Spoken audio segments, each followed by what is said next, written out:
Christian here asking a question to all my atheists. Oh, hi. I am one of those.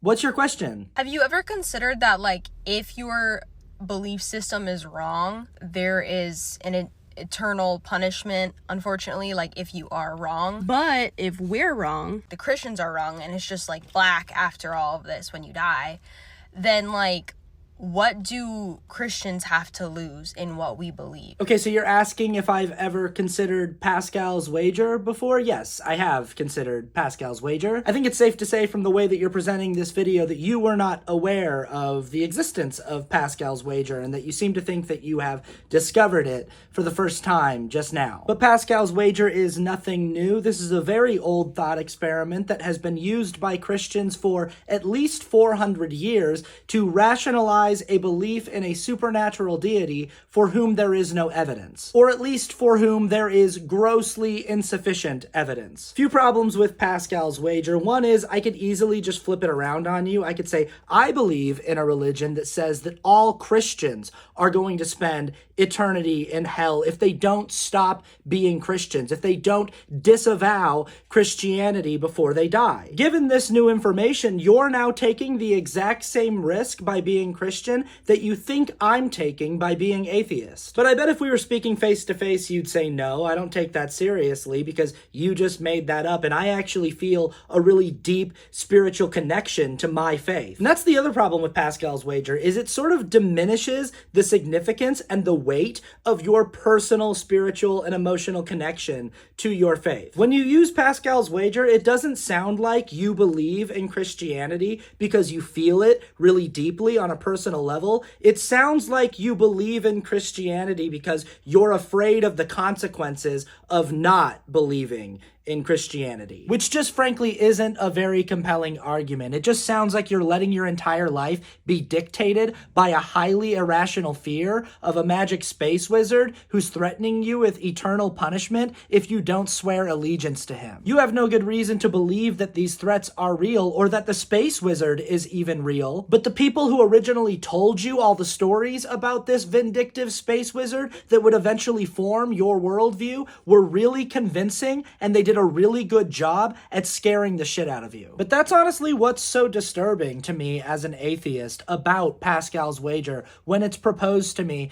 by Christians the way that you just proposed it. You're just calmly and matter-of-factly admitting that one of the primary motivators for your faith is a deep-seated fear of the unrelenting, unmerciful, unforgiving, ceaseless cruelty and wrath of the God you claim to worship. There is an eternal punishment, unfortunately, if you are wrong. It's so strange and alarming to me that this doesn't immediately signal to you as a massive red flag. Imagine if I offered you the same deal as a human being and the consequences weren't even eternal, it was just for the rest of your life. If I came to you and I said, here are your options. You either swear allegiance to me and worship me as a god and devote your entire life to me, serving no other masters before me, or I will put you in a prison and torture you endlessly every single day for the rest of your natural life. Even if you agreed to swear allegiance to me and devote your life to me and worship me as a god, would you be convinced that I'm a good person? In that scenario, can you sincerely say that you would believe I am a kind, loving, and fair ruler just because I tell you I am? Or rather, just because the people who I pay to speak on my behalf tell you I am. And remember, in this example, this is just for the rest of your life. This is just maybe 50, maybe 60 years of torture. The God that you're pitching to me with Pascal's wager is threatening eternal torture, endless torture, time without end, forever. But now I want to address this part of your question in particular. if we're wrong, What do Christians have to lose in what we believe? What do Christians stand to lose by believing in this God, even if they're wrong? I want to focus on this question because you go on to say this. But I do want to bring it up because it's a really good and valid question. And it forces you to think and look at things a little bit more deeply, because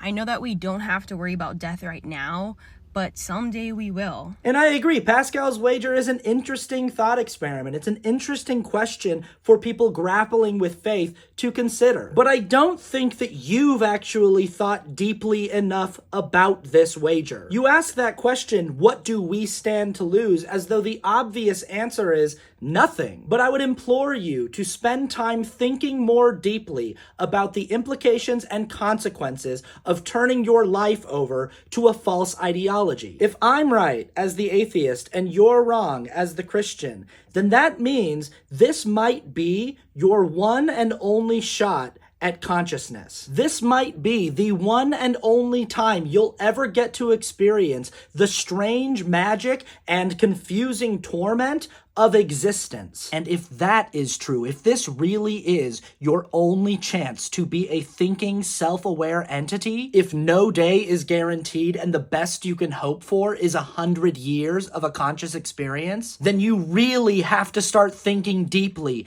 about what it means to lead a meaningful life, a good life, a purposeful life, an honest life. You really need to start thinking deeply about how you want to spend your time. Because what religion does is it says, if there are questions in this mortal existence that confound you, don't worry. God's got it all under control and everything will be explained in the life hereafter. There'll be plenty of time to understand things and to grow into an enlightened being after you die. But the risk that you run when you make that bet is that if I'm right, you don't get that time. This is all you get. And I'm not saying you need to learn everything there is to learn in the time that you're alive. No human life is long enough to learn all of the things that there are to learn. But I am saying that if I am right, you should be thinking deeply about whether or not your one shot at existence is best spent being Christian. Now, your immediate knee-jerk response to that is probably, of course my life is best spent being Christian. Why wouldn't it be? Christianity teaches me to be loving and kind and patient and charitable. But again, if I'm right, and this actually is your only shot at consciousness, then I think you actually need to be honest about all of the harm that your beliefs do. If I'm right, then you don't have the luxury of thinking, oh, well, it will all just be explained to me later. There is no later. You have to think about what your beliefs and your behaviors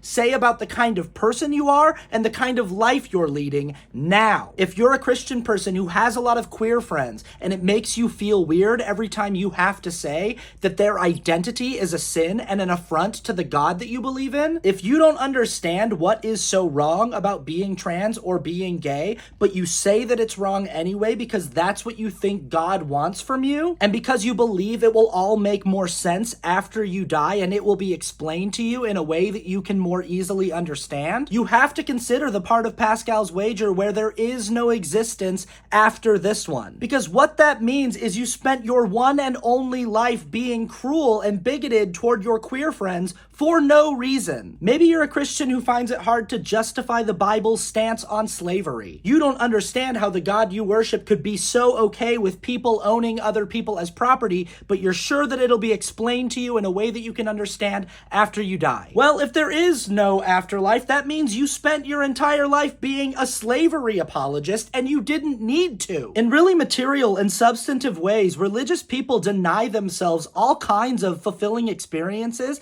in this life because they believe there is a reward waiting for them after this life is over. Christian parents will disavow and disown their queer children because they believe that that's what the Bible tells them to do, and they believe it'll all be worked out in heaven. If atheists are right, they're never going to get a chance to make that right. They're never going to get a chance to repair that relationship or make up for the harm that they did. Think about all of the queer kids that take their own lives because they don't believe that there is a safe place for them in the Christian communities that they're raised in. Think about all of the wars that have been waged in the name of Christianity. You are denying yourselves meaningful, fruitful relationships with the human species. You're denying yourselves a meaningful, fruitful relationship with your planet and your environment. The reason why so many Christians in the world don't care about climate science, don't care about what modern industrialization is doing to the planet that we live on, is because they believe that God has a plan. It's amazing that we get to exist at all. It's amazing that we're on a planet in this vast universe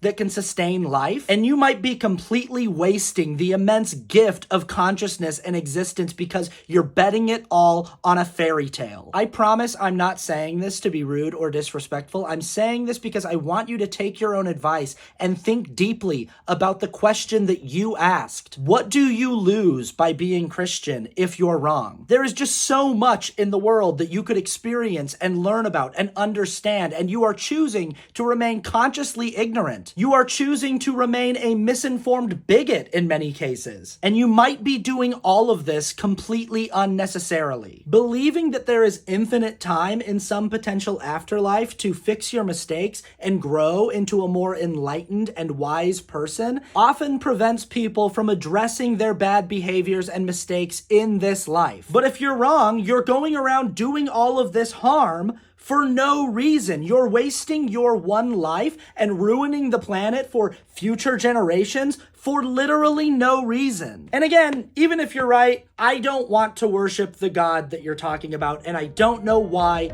you do either. He sounds like a really terrible person. Idiotic nonsense, spewing like a fountain overflowing with no one knowing the difference between wrong and right. It occurs to me that I left out the most common rejoinder to Pascal's wager, and I probably just skipped it because I assumed you'd already heard it before. But just in case you've never heard it, I'm going to tack it on to the end of the video here. The most common rejoinder to Pascal's wager is that it is a false binary. The choice is not between Christianity and atheism, the Christian God and no God. The choice is between Christianity and every other religion ever conceived and atheism, the Christian God and thousands of other man-made gods and no God. So Christians are just playing ideological Russian roulette just like the rest of us. They're just as likely to be wrong about this as anyone else. Even if there is a God, the odds that it is their specific God with their specific version of an afterlife are very, very low. It's just as likely that they die and they find out that the real God is Zeus or some Norse god or any other number of man-made gods or a god that we haven't even conceived of yet. And they're just as likely to have to learn an entirely new dogma anyway. So they spent their entire lives believing in the Christian God for no reason anyway. The question you really need to ask yourself at the end of the day with Pascal's wager is, if there is a supreme supernatural being that rules over the universe and we go and live with that being after we die, would you want to spend eternity with that being if that being was punishing people forever if they guessed wrong and were accidentally worshiping the wrong being or not believing in any supernatural deities at all? If that being was so vindictive, so cruel, that it had a torture realm where it was keeping the vast majority of people who had ever lived and it was torturing them forever, would you want to spend eternity with that being?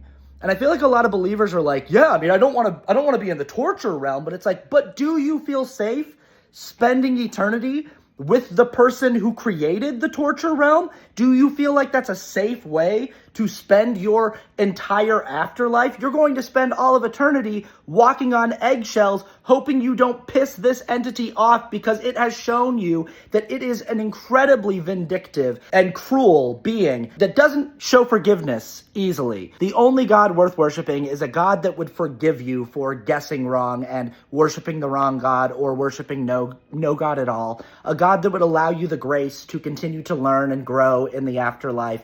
That's the only God you need to concern yourself with, if any God exists at all. And in that case, you don't need to worry about it. So, okay, thanks for watching the video. Patreon.com/AustinArcher. That's how I make most of my money these days. It's $1 a month. It's $1 a month. It's $10 for an entire year. You get all of my content, early access to the content, often with bonus content, and you get Patreon exclusive content regularly as well. Shout out to the Patreon community. They're keeping this thing afloat. I have made it so easy for you to support the work that I do if you enjoy the work that I do. For $10, you can support me for an entire year. How crazy is that? For $10, for the price of a cup of coffee, basically. So check that out. Check out all the links in my description. There are links to my music in there. There's links to the Oneer podcast, the podcast I do with my friend Kramer England, where we just talk about movies. It's all linked in the description. Check that out, and we'll see you at the next one. Okay, take care. Bye-bye.